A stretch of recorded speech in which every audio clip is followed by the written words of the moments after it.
Hi, my name is Blake, and I have just a quick note before we get started. Actually, it's more like a recommendation because this podcast is an immersive audio fantasy, and what you're about to hear is best experienced with headphones on, imagination on, and everything else turned off. Welcome to Abandoned, the All-American Ruins podcast.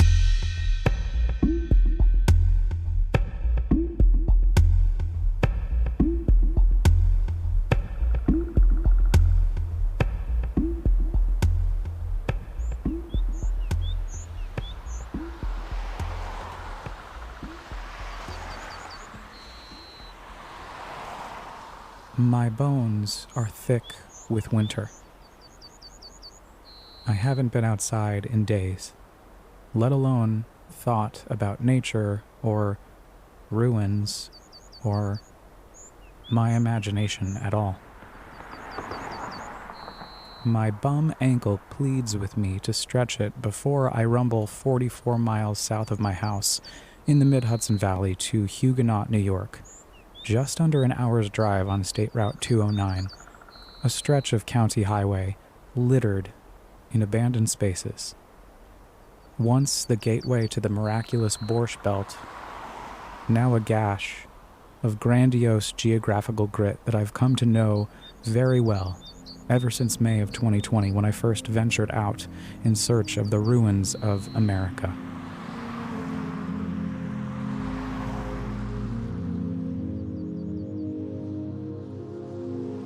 Those first 2 months were full of sanitizing mail as I retrieved it from the mailbox. So it is important if you're handling any mail or packages that you're going to bring into your home that you actually sanitize the package surface. right here. I got it. And then I thought, well, maybe I should touch Should this. we wipe down our mail or our groceries? Tonight, we get answers from Mercy Medical Center. 2 months of wiping down groceries, letting them sit in the driveway for 15 minutes. People on social media are taking pictures of themselves, sanitizing their groceries. The virus has people taking precautions, changing the way we do normal activities. Like leave the store. Do you need to wipe down your groceries when you get home? We asked Dr. Reddy. 2 months full of panic anytime I inhaled oxygen in public. Then, that first summer encouraged fear to loosen its grip amidst a social and cultural reckoning.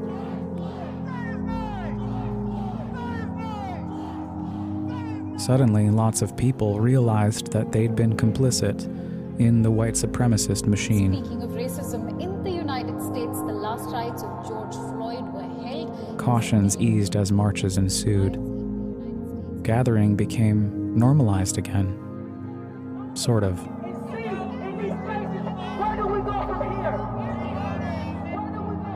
Then the fall, and people forgot about Black Lives Matter.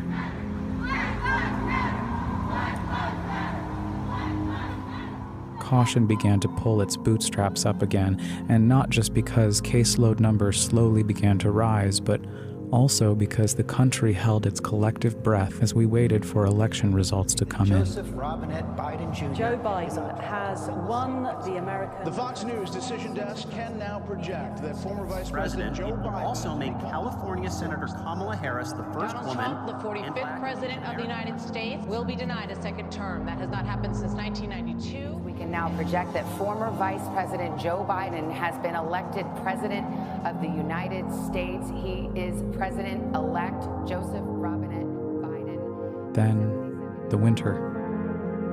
December. The numbers skyrocketed. The GOP attempted to gaslight the public, but most of us knew the truth. And now, it's January.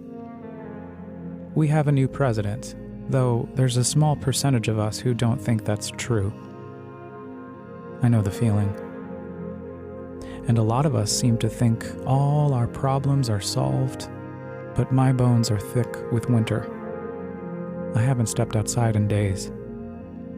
I haven't thought about nature at all, except for how the cold makes my bum ankle act up. I haven't thought about ruins, imagination, just winter. And stupid fucking COVID-19.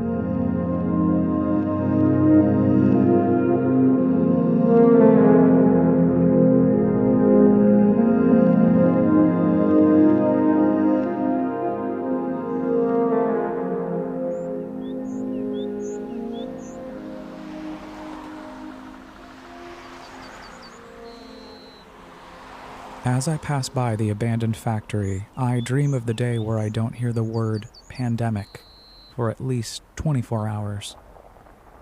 My car rolls, slowly, somewhere along the 212-mile stretch of highway between Millersburg, Pennsylvania, and Kingston, New York, that is Route 209.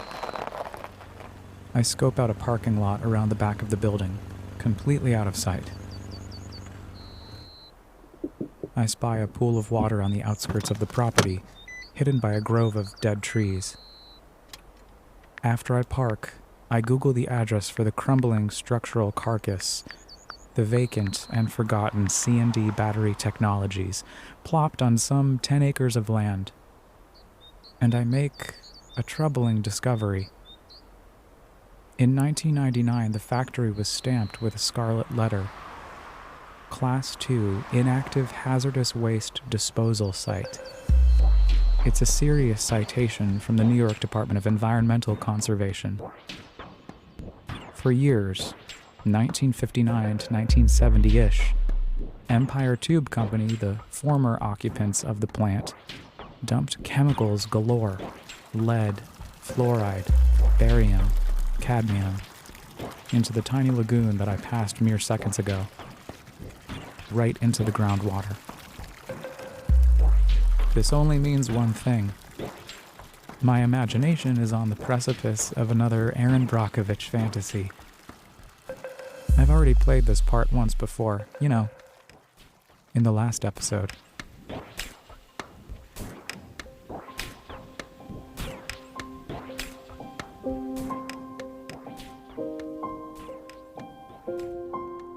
Part of the beauty in poking about these giant, disintegrating architectural relics of the past has been my ability to reconnect with the kid in me, hacking into my imagination and playing pretend.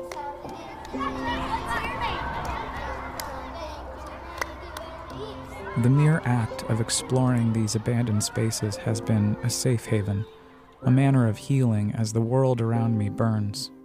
See, in May of 2020, I felt myself falling into a spiritual coma. 11. Sought through prayer and meditation to improve our conscious contact with God as we understood Him. Having finally succumbed to a part of my, how do I put this? What is cyclothymic disorder? So, what is cyclothymia or What is cyclothymia and how is it different from bipolar disorder?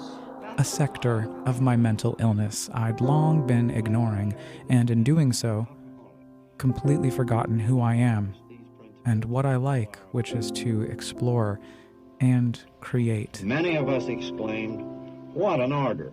I can't go through with it." It took a goddamn global pandemic to bring me to my spiritual knees and begin to dispel the palpable fear that had taken over my life.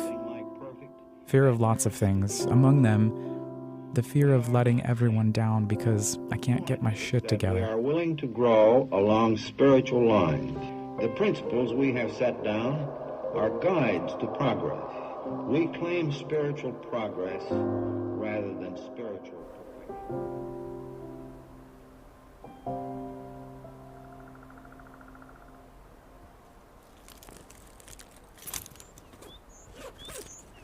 I step out of the car and bend down to stare into the dead, blank screen of an RCA television. The model number has been scratched off through years of wear and tear, but it looks like it's from the late 70s or early 80s. When your television picture tube goes, be sure to insist on a brand new RCA picture tube. RCA wants you to see the right color.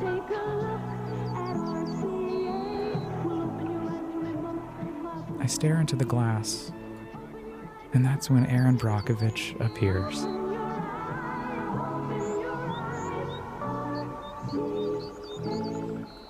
RCA is making television better and better.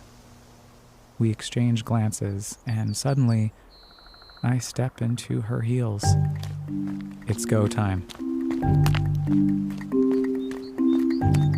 I stealthily maneuver into an unmanned hole on the side of the building, next to a sign that says Shipping Department. Once I pass through the wound in the wall, through time and space, I enter 2006, days before the shutdown of the plant, when hundreds of people lose their jobs. I notice a lack of staff. There's not a ghostly soul in sight. The walls are a creamy yellow and pungent blue. If I can't collect samples in here, then I can certainly swing around by the ponds full of chemical sludge on the way out. But more importantly, if I'm going to blow the whistle to the EPA and the New York Department of Environmental Conservation, I need conclusive proof that C&D knows what's happening. There's barely any light, only the shards of sunshine poking through the cracks in the ceiling. I enter a giant open space as big as an arena. I take in my surroundings, then head up a ladder to the landing on the second floor, where I begin to rummage through offices. They've done a good job of hiding any damning evidence in these rooms. Every single desk is empty, except for one with a large, thick employee manual tattered and torn from water damage dripping down from the ceiling, and an old PC software box for WinFax Pro, compatible for Windows 95 and 98. Hello, I'm Bill Gates, chairman of Microsoft.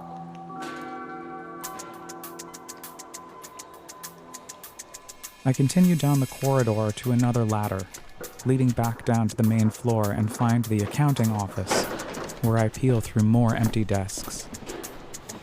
These assholes are good. No proof here. I exit the accounting office, past a wet paint sign, ducking out of sight whenever an employee passes me by. I poke my head into side rooms with enormous machines whirring, purring, system lights on, powered by my fantasy. Small pools of water are on the ground, dripping from the ceiling. I enter a large room with a sign that says lead loading dock. There's an office in the back. I step cautiously through broken glass and notice a memorandum on the wall regarding mill operation safety. Under no circumstances the mill to be left unattended or in a condition that may lead to a fire such as noted above. Covering their tracks. Wily douchebags. I beeline for the ladder on the opposite side of the room and climb up to a strange section of the plant.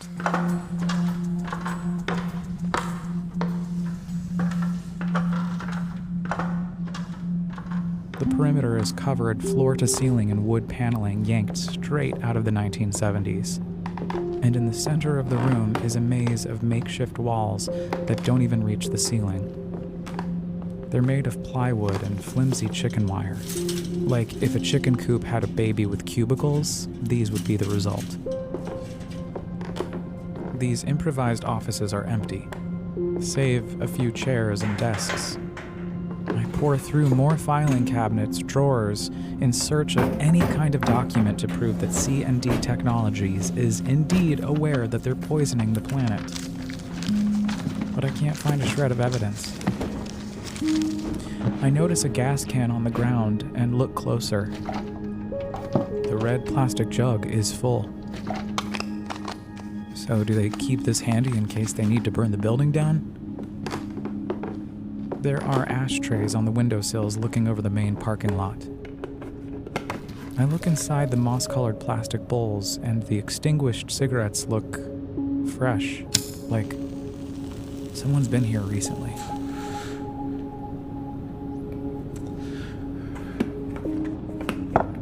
I gravitate towards an adjoining bathroom full of torn-up floors, partially destroyed urinals and toilets, and I relieve myself in one.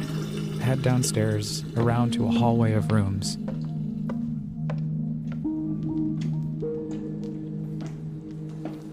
The walls are covered in mold, floor to ceiling. There's a Singer temperature control dial in one, and I turn it, but nothing happens. Then I see a small filing cabinet in the corner. Last chance. I open the top drawer. And inside is a single sheet of paper, a memo. The subject, sample results, C&D lagoons. I read the results. Lead, fluoride, barium, cadmium. They knew, this is it. I shiver. The sun is leaving the horizon, so I stick the piece of paper in my pocket, leering outside a set of double glass doors where I see 2 swivel chairs quietly resting in the parking lot. Then, footsteps. A security guard making his rounds. Time to go. Erin Brockovich whispers over my shoulder. I exit the building and hurriedly make my way back to the car, but I need more than this memo. I need samples of the toxic water, that's why I came here. A paper trail plus proof that there's poison in the ground below, but I see the pesky security guard walk outside, looking around. Fuck. I'll come back, I think.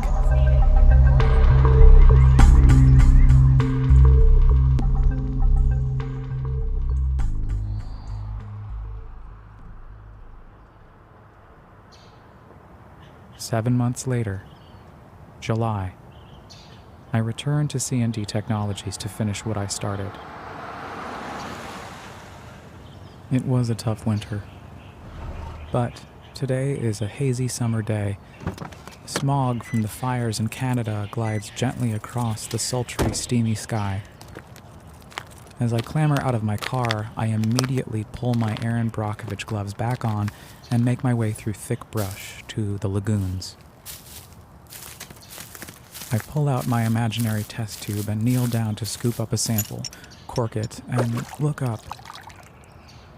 The sun shimmers through the haze from the dissipating smoke.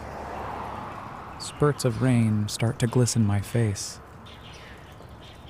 I close my eyes and feel the warmth. The fantasy dissolves for a moment. It's been over a year since I started exploring these abandoned spaces, and I am grateful. As a 30-something living in a world that continues to plummet into environmental oblivion, I have fallen back into the practice of playing pretend, a salve to escape the reality of the world, reflect on the past, and have fun, and it's a privilege. My imagination reemerges. I hear a large metal door creak behind me up the hill. Shit. The same security guard is on duty, taking a smoke break. Nice. The sound of footsteps slowly approaches the outer rim of the lagoon, and I don't move. I stand completely still. My stomach flips upside down. If I'm caught, I don't know what will happen. The noise of shoes on gravel approaching gets closer, then stops. The guard pulls out a cigarette, sets the cancer stick on fire, and inhales. I inhale too. Regular oxygen, keeping my breath slow and steady. And after a couple of moments, he flicks his cigarette into the lagoon like a dick and goes back inside. I rush up the short hill and hop into my car, the fantasy evaporating all around me. I turn the key in the ignition and speed off, peering back at the factory in my rearview mirror one last time in the golden hour. Though my body feels tired, my bones are massaged by summer. There's a heat wave coming. I think about the hole in the ozone layer, and I feel scared. I think about the division in the country, and I feel sad. I think about the onslaught of new COVID-19 cases that continue to pop up because folks refuse to get vaccinated, and I feel sorrow. I don't want to go back to another winter of isolation. But then, like a shot through the heart, light enters my body as I breathe and remind myself that I have an escape hatch whenever I need it. These abandoned spaces, the ghosts that wander among them, the unknown, untold stories inside. I don't know what's going to happen this coming winter, but I do know right now that my bones are coated in summer. And I am grateful for the sun, the silence, and the space to dive into my imagination where I feel sturdy, safe, and secure. From the back seat, Erin Brockovich puts her hand on my shoulder. You're going to be just fine, she whispers, then vanishes for good. And I smile as the sun presses through the clouds, the sky pink and purple and gold and covered with smoke from the fires far away in Canada.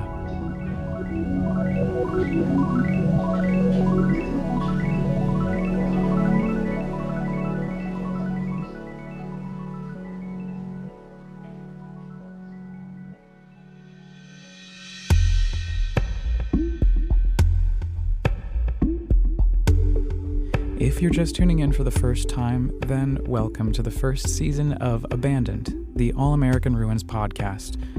And if you're back again, then hey, it's good to see you.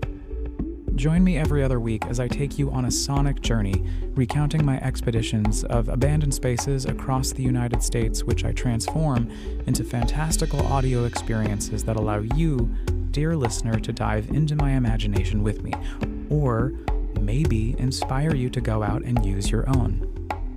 In 2 weeks, take a ride with me to the Sawyer Kill Motel and into both 1960, when the world was introduced to the fictional voyeur motel owner Norman Bates, and also 2016, when the world was introduced to the non-fictional voyeur motel owner Gerald Foos. If you don't want to miss it, then please subscribe on Apple Podcasts, Spotify, or wherever you get your podcasts, and make sure to turn the notifications on. And do me a favor, if you're feeling fancy, would you please rate and review this first season on any of those platforms so that I can keep feeling the fantasy with you? Or, even better, share it with other people who might be in need of an adventure. And if you like to read or enjoy amateur photography, you can also catch up on more of my adventures at allamericanruins.com or follow me on Instagram at allamericanruins. Abandoned, the All American Ruins podcast is hosted, written, edited, and produced by me, Blake File, with studio space courtesy of Radio Kingston, WKNY, AM 1490, FM 1079 in Kingston, New York. Special thanks to Ida Hakala, Jimmy Buff, and Manuel Blas for the mentorship and encouragement, you, the listener, for taking the time to explore these abandoned spaces with me, and Erin Brockovich for letting me take on her persona for not one, but 2 adventures.